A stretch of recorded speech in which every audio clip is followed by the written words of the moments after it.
67.68%. 상반기 삼성전기 영업이익에서 컴포넌트 솔루션 부문이 차지한 비중입니다. 컴포넌트 솔루션 부문은 적층 세라믹 콘덴서를 담당하는데요. 적층 세라믹 콘덴서는 전자제품 내부에서 전기를 보관했다가 일정하게 내보내는 역할을 맡는 부품입니다. 사실상 모든 전자제품의 필수라 삼성전기의 주력 아이템이 됐죠. 그런데 적층 세라믹 콘덴서 실적을 용도에 따라서 보면은 스마트폰 같은 IT 기기에 들어가는 제품과 통신장비, 로봇에 들어가는 산업용 제품, 이 두 가지의 비중이 전체의 90%에 이른다고 합니다. 또 스마트폰용 적층 세라믹 콘덴서의 매출 비중은 전체의 무려 60%를 차지한다고 하죠.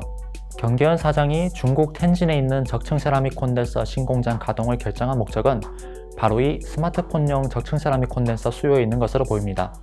스마트폰은 코로나19 확산 초기였던 상반기와 비교해 매우 빠르게 회복하고 있습니다. 특히 삼성전기의 가장 큰 고객사인 삼성전자의 회복세가 가파릅니다. 뿐만 아니라 화웨이가 미국의 제재로 스마트폰 사업이 위축되는 상황도 삼성전기의 호재라고 볼 수 있습니다. 화웨이가 힘을 잃으면 샤오미나 오포, 비보 같은 중국 브랜드들이 대신 점유율을 차지하게 되는데요. 삼성전기는 화웨이보다 이런 중국 브랜드들과 적층 세라믹 콘덴서 거래가 많기 때문에 중국 브랜드들이 클수록 적층 세라믹 콘덴서 수요 확보에 유리해지는 셈입니다. 물론 5G 확대에 따른 산업용 IT 기기용 적층 세라믹 콘덴서 수요도 무시할 수 없습니다. 결론적으로 경 사장은 코로나19에도 불구하고 충분한 적층 세라믹 콘덴서 수요를 확보할 수 있다는 그런 자신감을 텐진 공장 가동을 통해서 시장에 보여줬다고 할 수 있겠습니다.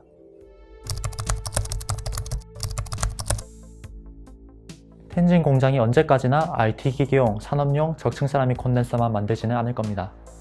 텐진 공장은 당초 전장용 적층 세라믹 콘덴서를 만들기 위해 지어졌습니다. 코로나19로 자동차 산업이 큰 타격을 받은 만큼 먼저 IT 기기용, 산업용 제품을 만들게 됐지만 앞으로는 본래 용도로 돌아가겠죠. 전장용 적층 세라믹 콘덴서는 자동차에 쓰이는 만큼 다른 제품보다 훨씬 가혹한 조건을 견뎌야 하는 대신 가격은 훨씬 비싸다고 하죠. 한마디로 부가가치가 높은 거죠. 하지만 삼성전기는 아직 전장용 적층 세라믹 콘덴서 분야에서 강자라고 볼 수 없습니다.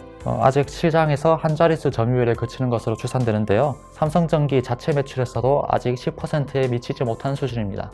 텐진 공장은 이처럼 약한 전장용 적층 세라믹 콘덴서를 확대하기 위해 지어졌습니다. 삼성전기는 부산 사업장에 전장용 적층 세라믹 콘덴서 전용 양산 라인을 구축하고 있는데 앞으로는 텐진 공장을 주력 기지로 운영한다고 합니다. 부산에서는 신제품 개발과 적층 세라믹 콘덴서용 원재료를, 텐진 공장에서는 전장용 적층 세라믹 콘덴서 생산을 맡는 식으로 이원화를 한다는 거죠. 텐진 공장이 본격적으로 가동에 들어가게 된 만큼 내년부터는 이런 전략이 보다 구체화될 것으로 보입니다. 2022년까지 전장용 적층 세라믹 콘덴서 글로벌 2위를 달성한다는 목표에 한 걸음 더 다가서게 되는 거죠. 물론 쉽지 않은 목표입니다. 하지만 삼성전기에 기회가 없지는 않습니다. 세계적으로 친환경 정책이 확대되면서 전기차 시장도 빠르게 확대되기 때문입니다. 5G 스마트폰에는 적층 세라믹 콘덴서가 1200개 정도 들어가는데 전기차에는 무려 13,000여 개에 이르는 적층 세라믹 콘덴서가 탑재됩니다. 또 전기차 자체가 기존 자동차보다 진입장벽이 낮아서 더 많은 플레이어가 진입할 수 있는 분야입니다. 삼성전기와 거래할 수 있는 기업이 더 많아지는 거죠. 미국 블룸버그에 따르면 세계 전기차 수요는 2018년 200만 대에서 2025년 1천만 대를 넘을 것으로 예상됩니다. 또 국제에너지기구는 2025년에 전기차가 1770만 대가량 팔릴 것으로 내다봤습니다. 이에 따라 전체 적층 세라믹 콘덴서 시장에서 전장용 제품이 차지하는 비중도 점차 커질 것으로 보입니다.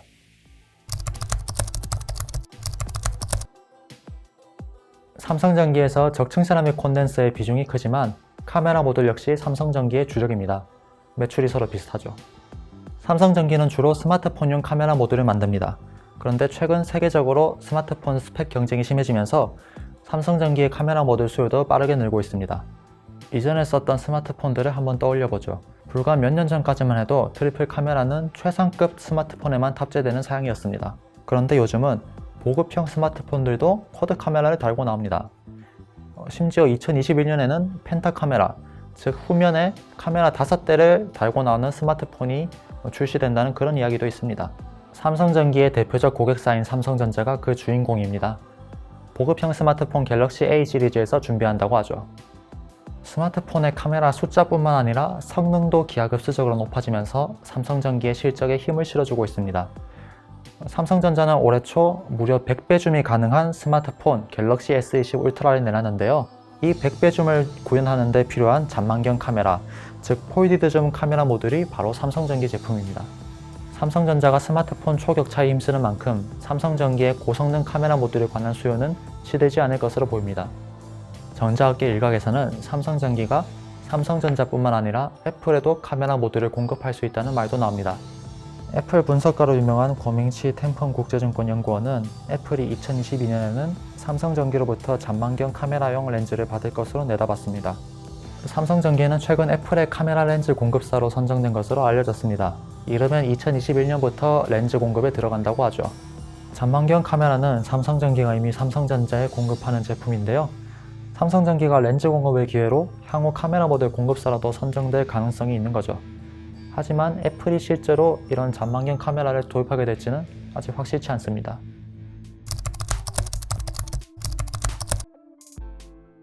대부분의 기업이 그렇듯 삼성전기 주가도 코로나19로 인한 부침을 겪었습니다. 2월 19일 14만 6천 원을 기록했는데 딱 한 달 뒤인 3월 19일에는 무려 8만 5,700원까지 곤두박질 쳤죠. 경기현 사장은 1월 삼성전기 대표이사로 내정된 뒤 3월 선임됐는데요.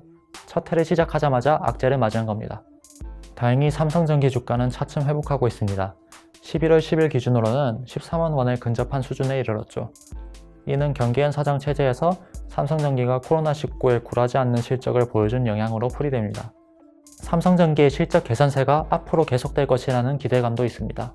세계 주요 국가의 스마트폰 출하량이 회복되는 만큼 삼성전기의 주력 품목인 적층 세라믹 콘덴서와 카메라 모듈 수요도 점차 늘어난다는 것이죠. 또 미국 대통령 선거에서 조 바이든 후보가 당선된 점도 삼성전기 주가의 호재로 분류됩니다. 바이든 후보는 친환경 분야에 무려 2조 달러 수준의 투자를 계획하고 있습니다. 여기에는 정부 차원에서 전기차를 구매하거나 미국 전역에 전기차 충전소를 무려 50만 개나 설치하는 등 전기차를 육성하는 정책이 포함됩니다. 삼성전기가 야심차게 키우는 전장용 적층 세라믹 콘덴서의 시장 자체가 확대될 수 있는 셈입니다. 종가 기준 삼성전기의 역대 최고가는 2018년 9월 4일 16만 3천 원이었습니다. 대부분의 증권사는 삼성전기가 이 역대 최고가를 넘을 수 있다고 봅니다.